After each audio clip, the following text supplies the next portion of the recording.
Intox. Faux. Même les médias connus et certifiés font des erreurs. On s'y retrouve comment, nous? Mais on n'a qu'à demander au club de la presse. Super idée.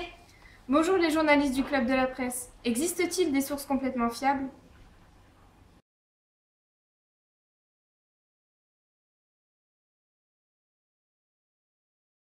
Alors Juliette, Jeanne, ce qui est certain, c'est qu'un journaliste, quel que soit le journal pour lequel il travaille, doit vérifier ses informations. Il doit être sûr de ce qu'il dit. Les vérifier, ça veut dire croiser les informations.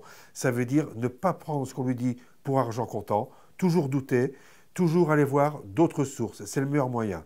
Il a une source, ça ne suffit pas. Il faut avoir une deuxième, une troisième, peut-être une quatrième en fonction de l'importance de l'information. Alors ces sources, ça peut être des témoins, des hommes, des femmes, ça peut être des documents aussi. Ça peut être des personnes qui ne se connaissent pas.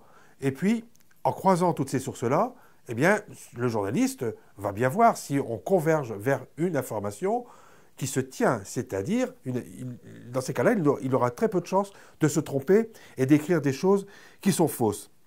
Voilà, alors, concordance des informations pour ne pas se tromper. Mais il y a des écueils, et je comprends pourquoi on se pose toutes ces questions.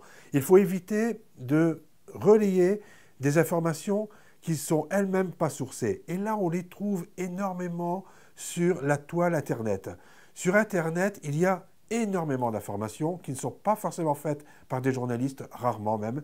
Et les gens qui font cela ne sont pas forcément malhonnêtes, mais ils essayent de diffuser une opinion. Quelquefois, ils sont malveillants, mais ils donnent des idées, pas des informations.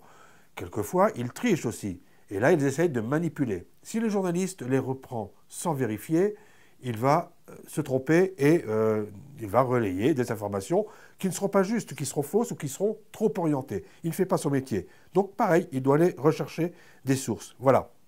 Ne jamais reprendre une information sans la vérifier, c'est la règle. Et alors, dernière chose, dernière question que vous posez, c'est y a-t-il des journaux certifiés ou non? Non, ça n'existe pas. Il y a des journaux, les journaux sont reconnus ou pas par la profession en fonction de leur sérieux.